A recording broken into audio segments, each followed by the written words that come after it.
Bonjour, on est le mercredi 14 avril 2021 avec une météo qui semble clémente. Voilà, il y a moyen de sortir sans, en, sans encombre, sans difficulté, sans avoir la météo qui nous tombe du ciel. Voilà, tout se passe très bien. Tout se passe très bien. Bon, simplement, on a un petit ciel légèrement blanchâtre, mais en tout cas, on voit bien qu'on est au printemps.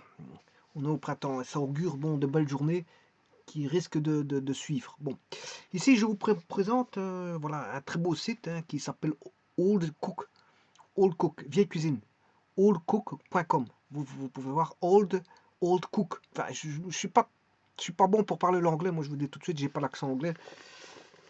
Donc, les prononciations en anglais, j'ai difficile à les faire. Bon, voilà, c'est très complexe pour moi de parler en anglais. Bon, je vais essayer encore une fois de le dire. Normalement, il faudrait quelqu'un qui puisse me rectifier, notamment un professeur d'anglais, parce que ici, bon, je n'ai pas la prononciation, et voilà, je suis loin d'être, voilà, avoir l'accent anglais, très loin, mais ou l'accent, peu importe, canadien ou américain, anglais canadien ou anglais américain, peu importe, ou australien, je n'ai aucune façon de prononcer correct. Mais enfin bref, je vais pour vous dire qu'ici c'est Old Cook, vieille cuisine. Alors, on a un repère historique ici. Bon, je ne sais pas si je peux remonter un peu plus haut. Voilà. Histoire de la cuisine gastronomique, gastronomie médiévale, patrimoine culturel, Europe, Méditerranée. Donc, Europe. Alors, ici, bon, ils ont mis Europe, Méditerranée, mais sachez que la cuisine africaine, chaque continent a ses cuisines. Très bonne cuisine, bon, alléchante. Je pense à la cuisine africaine. Je pense à la cuisine asiatique, telle que la cuisine coréenne, la cuisine chinoise, la cuisine thaïlandaise, la cuisine. Voilà, de nombreuses cuisines sont dans le monde entier, on rencontre des cuisines. Cuisine russe, cuisine anglaise, française et italienne, cuisine allemande, cuisine de tous les pays, de cuisine polonaise, cuisine de tous les pays, de tous les pays.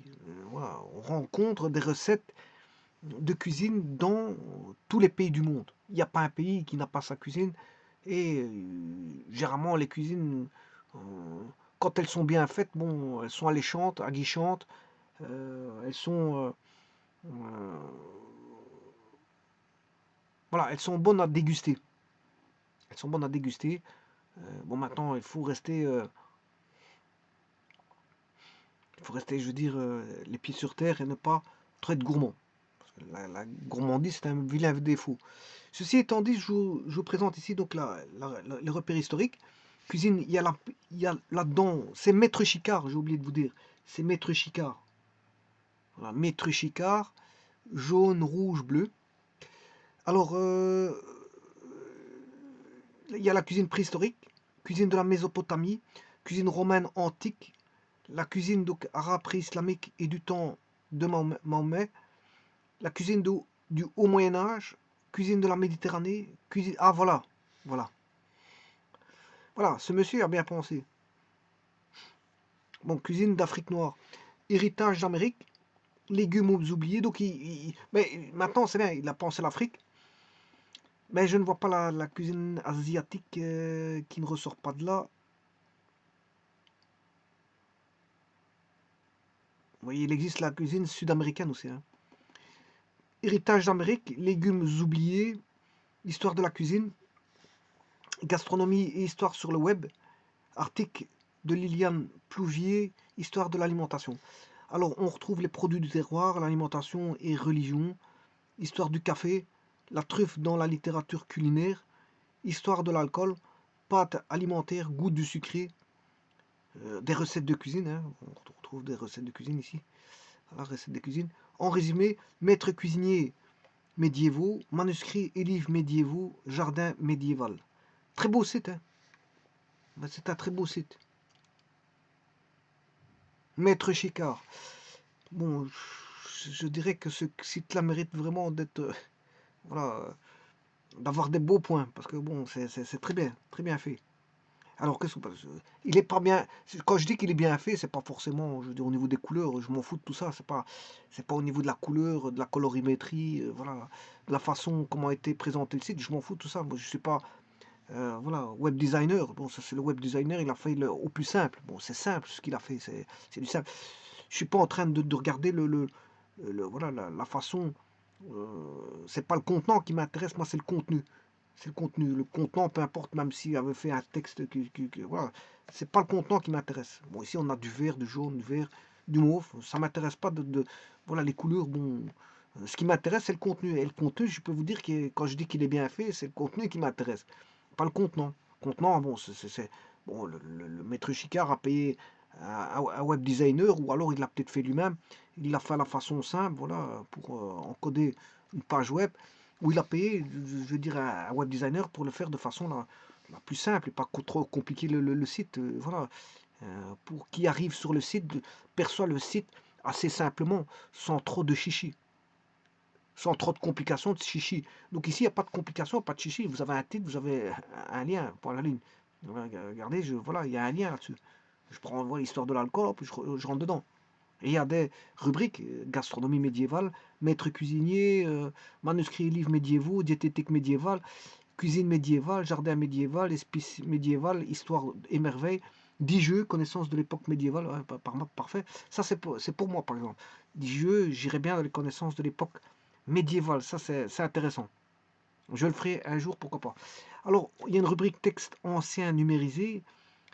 Donc, je dirais que ce site est en contenu très enrichissant. Je l'en félicite. D'ailleurs, c'est pour ça que je vous le montre, c'est Maître Chicard.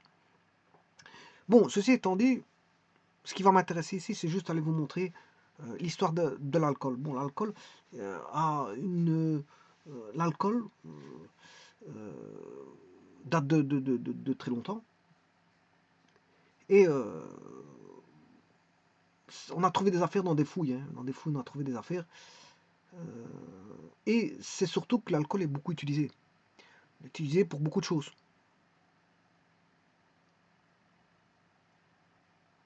L'éthanol est utilisé dans des médicaments, dans des produits on va dire de désinfection, dans des produits, voilà, l'alcool on retrouve dans beaucoup d'endroits.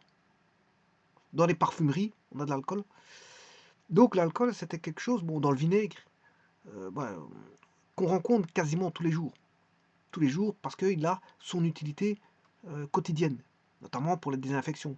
Les infections à l'alcool, on désinfecte au niveau des champignons, des bactéries et des virus.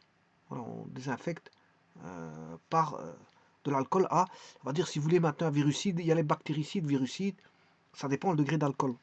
Si vous êtes au-dessus de 75%, 80%, vous tuez les virus d'office. Hein, d'office. Eh bien, le tout, on va faire une petite lecture de ça. Voilà. Donc, l'alcool, l'histoire de la distillation.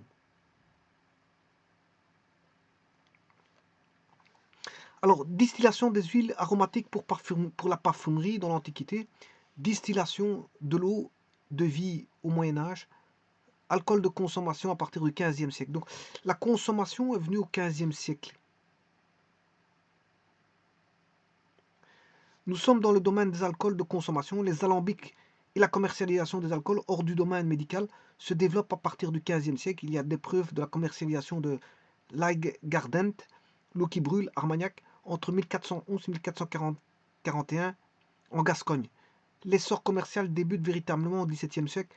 Cognac et Armagnac en France, whisky en Grande-Bretagne, vodka en Pologne, puis en Russie. Origine de la bénédictine, 1510, Dom Bernardo Vinali Fécamp. Origine de la chartreuse, formule donnée en 1605 par le maréchal d'Estrée aux moines de la chartreuse de Vauvert et transmise à la grande chartreuse 1737. Origine de l'absinthe, 1789, par le docteur ordinaire recette rachetée par H.L. Pernaud en 1797. Le pastis Ricard a été créé en 1932.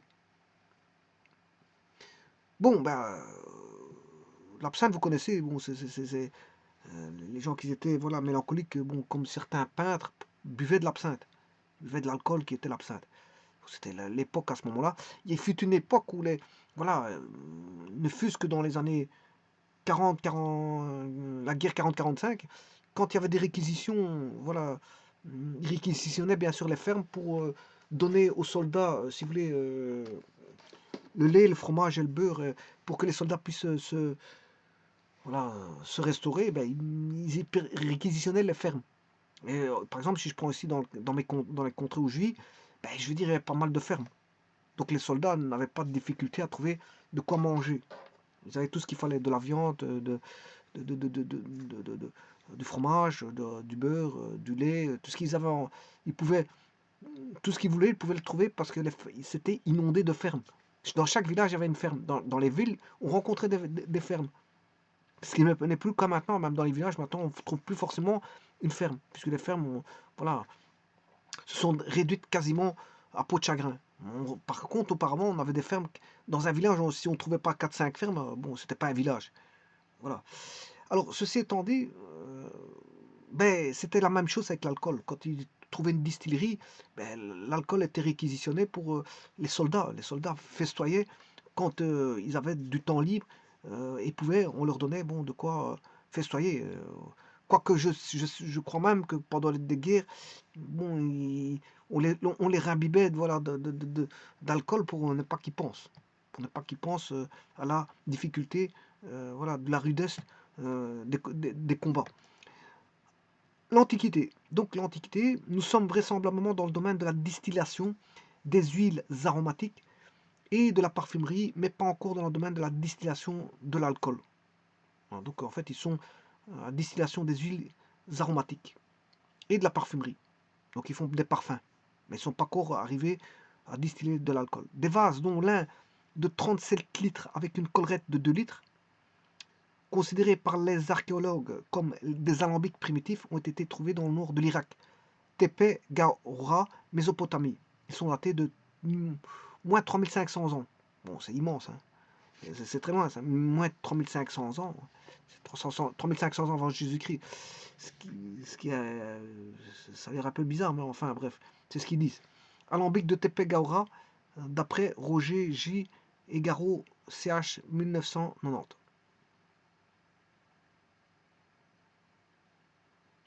Donc, on pense à chauffer. Hein. Vous voyez qu'il chauffait, il refermait. Voilà, quand ils disent collerette, c'est quelque chose qui referme. Hein. Il chauffe et il ferme.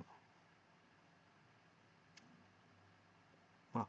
Patrick McGovern, directeur scientifique du laboratoire d'archéologie biomoléculaire de l'Université de Pennsylvania et spécialiste des boissons fermentées, conteste cette interprétation, estimant qu'il ne s'agit pas d'un alambic, le dessin ne représenterait pas la réalité du récipient. Bon, voilà. Il dit que c'est pas un alambic. On peut discuter là-dessus. Hein. Bon, moi j'en sais pas plus que ça. Moi, je ne fais que reprendre l'information. Maintenant, si je dis une bêtise par rapport à une information qui est voilà, d'ordre... bon, on peut tout dire. Hein. Si je vous prends un objet, je vous dis ça date du Moyen-Âge. Bon, vous allez me croire sur parole parce que je suis censé ne pas vous mentir. Mais maintenant, si vous avez fait un menteur, à ce moment-là, il peut vous faire croire n'importe quoi. Donc là, l'image, je n'en sais pas plus. Mais en tout cas, moi, voilà, on pourrait dire que, ouais, disons 1300-1500. Ce qui me choque le plus, c'est la date. Hein. Moins 3500, ça me choque beaucoup.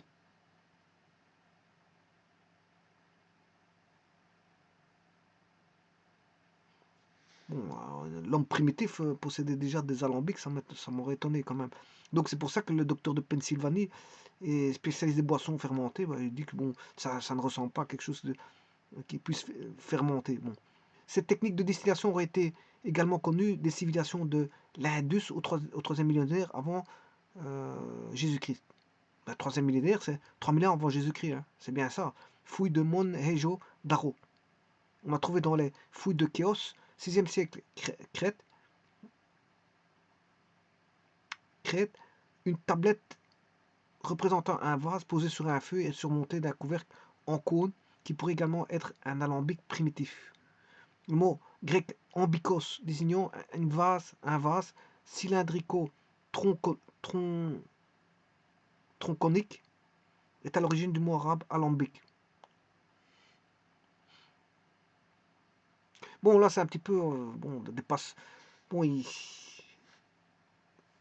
je ne sais pas pourquoi ils veulent prouver que le mot arabe proviendrait de quelque chose. Bon, si c'est les Arabes qui l'ont trouvé, il n'y a pas de problème, hein, ça change rien. Je vois pas pourquoi il faut rechercher des mots, les passer d'un mot à l'autre pour arriver à alambic, à ambikos, puis vaste cylindro tronconique, d'alambic. Bon, je sais pas. Je sais pas, bon, c'est un petit peu loufoque de transformer tout ça pour arriver à un mot qui est alambic. Alambic, c'est alambic, hein. C'est le mot, il est alambic, c'est alambic. Ambicos, alambic, bon, c'est pas parce que quelque chose se ressemble que fatalement, bon. Enfin, on va pas trop discuter là-dessus. Aristote, philosophe grec, 384 à 322.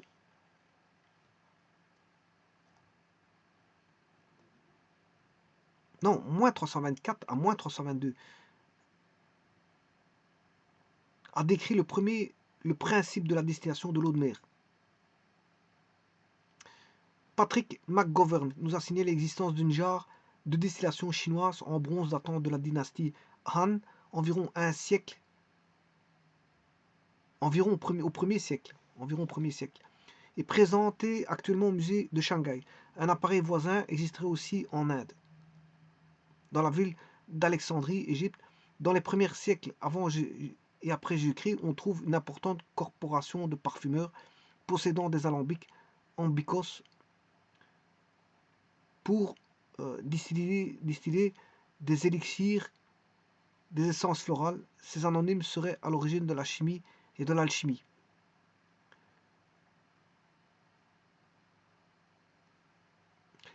Un manuscrit de la fin du IIIe siècle, écrit en grec par un alchimiste alexandrin Zosime,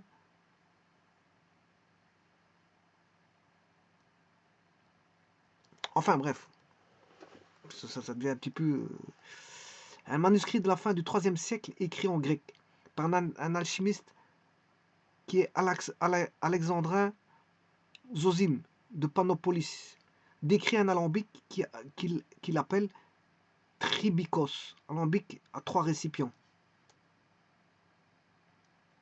Illustration sommaire de l'appareil à distiller de Zosime, trouvé dans un manuscrit copié du XIIIe siècle. Marcellin Berthelot, collection des anciens alchimistes grecs, Paris 1887, figure 12.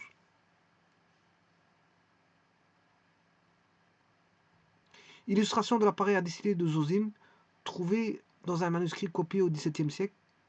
Marcellin Berthelot, collection des anciens alchimistes grecs.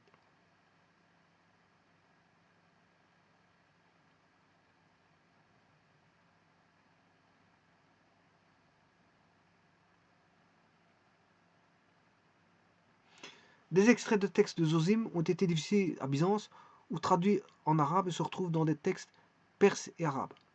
Zosime s'est-il inspiré des Grecs, des Chinois ou des Indiens pour son alambic? L'a-t-il transmis au monde arabe qu'il a ensuite perfectionné? Une légende attribue à saint Patrick, moine irlandais, un passage en Égypte vers 420 et l'importation de l'alambic en Irlande.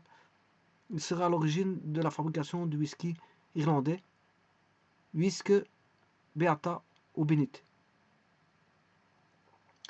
Pour Liliane Plouvier, l'historien de Bruxelles spécialisé dans l'histoire de l'alimentation et de la confiserie en Europe, il semblerait que l'Antiquité connaisse bien la distillation hydraulique mais pas l'alambic, ce qui permet la distillation de l'alcool. Il est en effet relativement simple de récupérer de la vapeur d'eau qui se condense sur le couvercle d'un récipient, ensuite par simple décantation, et récupère de petites quantités d'huile que contenait une décoction de plantes aromatiques pour les utiliser en parfumerie. En revanche, pour obtenir de l'alcool en quantité suffisante, il faut refroidir rapidement les vapeurs d'alcool avec de l'eau froide, technique du serpentin. Et ce procédé n'a été inventé, semble-t-il, qu'au Moyen-Âge.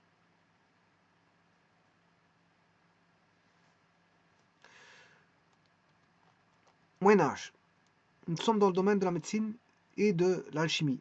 On fabrique des élixirs de longue vie ou eau de vie. Liliane Pouvier distingue donc la distillation hydraulique et la distillation alcoolique. Elle explique dans les origines de l'art distillatoire que les alchimistes arabes et perses à la recherche de la pierre philosophale. Pierre philosophale, bon ça c'est la chimie, hein. Voilà, pierre philosophale s'intéresse à la distillation et met au point l'alambic. En fait, la première référence arabe des vapeurs d'alcool qui se forment au sommet des bouteilles contenant du vin qui bout provient d'un texte du 8e siècle écrit par un alchimiste d'origine arabe ou perse appelé Jabir ibn Hayyan, mais connu en Occident sous le nom de Djeber. Ne pas confondre avec le pseudo Géber, un moine franciscain du XIIIe siècle. Il appelle ces gouttes d'alcool qui se forment dans l'alambic arak, qui signifie sueur, en référence aux gouttes de sueur sur la peau. Ensuite, deux médecins arabes ont fait progresser le procédé d'utilisation de l'alcool. Al-Kindi, médecin alchimiste de Bagdad, mort en 873, fabrique des essences de rose. Abul Cassis, médecin chirurgien de Cordoue, 936-1031, perfectionne l'alambic.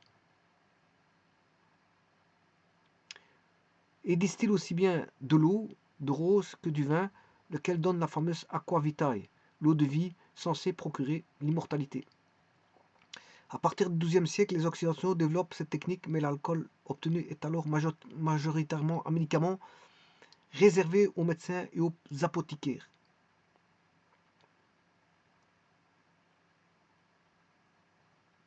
Il a été dit que les abbayes irlandaises distillaient déjà l'eau bénite, Jusque Beata, en 1170, quand les soldats d'Henri II d'Angleterre envahirent l'Irlande. Les alambics irlandais auraient déjà été taxés en 1276 par les Anglais, d'après Maguelone Toussaint Samat, Histoire naturelle et morale de la nourriture. Jean de Meung, dans la deuxième partie du roman de la Rose, écrite vers 1270, dit « Je vois maintes fois que tu pleurais comme alambic sus alutel ». Arnaud de Villanova, dit Arnaud de Villeneuve, médecin catalan de l'université de Montpellier, mort en 1311, cite dans De Vinis, le livre des vins, édition de la Merci 2011, Aqua ardens ou ardente, et donne des recettes de macération de plantes et d'alcool. Il est le premier à pratiquer le mutage à l'alcool, procédé arabe semble-t-il, pour améliorer la conservation du vin. Les Templiers du Mas de Perpignan généralisent ensuite le procédé, d'où le développement de vins doux naturels dans la région. Maître Vital Dufour, prieur franciscain d'Auze et de Saint-Mond dans le Gers, puis cardinal, a fait des études de médecine à Montpellier vers 1295. Il écrit vers 1310 un ouvrage de médecine retrouvé à la bibliothèque du Vatican, dans lequel il parle de 400 vertus de l'Aigo Ardento ou Aigo de Bito, qui serait lancé de l'Armagnac.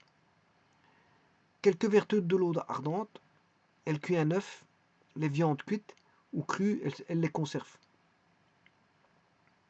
Si on y met des herbes, elle en extrait les vertus, elle aiguise l'esprit si on en prend avec modération, rappelle à la mémoire le passé, rend l'homme joyeux au-dessus de tout, conserve la jeunesse et retarde la sénilité.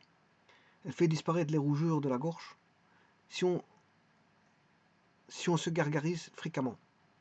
Et si on la retient dans la bouche, elle délie la langue, donne de l'audace si quelqu'un de timide de temps en temps en boit. L'eau ardente est utilisée en cuisine assez tardivement à partir du XVIe siècle, mais nous avons trouvé deux recettes anglaises du XIVe siècle utilisant de l'eau ardente, une recette de Claret Potus Clarti Pro Domino qui emploie un quart de pinte d'aqua arduente avec des épices et du miel pour faire du claret.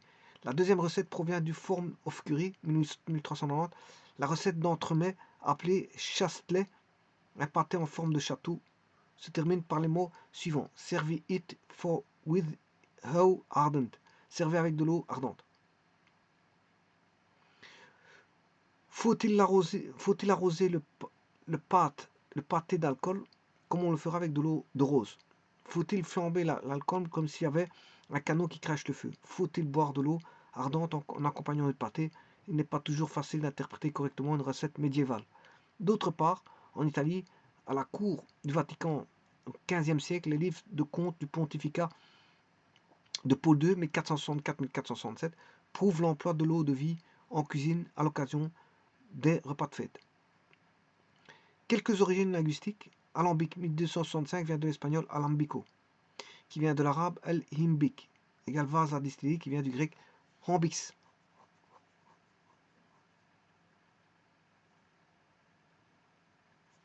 Élixir 1265 de l'arabe el-iksir, de la pierre philosophale, et le médicament emprunté au grec xéron égale médicament.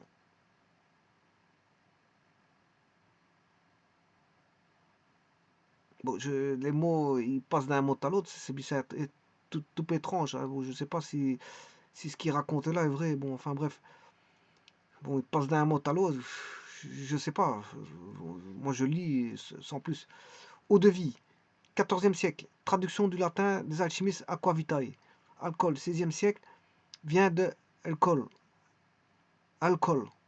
Nom arabe du sulfure d'antimoine. À partir du 15e siècle, nous sommes dans le domaine des alcools de consommation. Les alambics et la commercialisation des alcools hors du domaine médical se développent à partir du XVe siècle. Il y a des preuves de commercialisation de l'aiguardent, l'eau qui brûle, Armagnac entre 1411 et 1441 en Gascogne. L'essor commercial débute véritablement au XVIIe siècle. Cognac et Armagnac en France, whisky en Grande-Bretagne, vodka en Pologne, puis en Russie. Origine de la bénédictine, 1510, Dom Bernardo Vinali, Fécamp. Origine de la chartreuse, bon, et ça j'ai déjà lu. Bon, voilà, les origines de l'histoire de la distillation.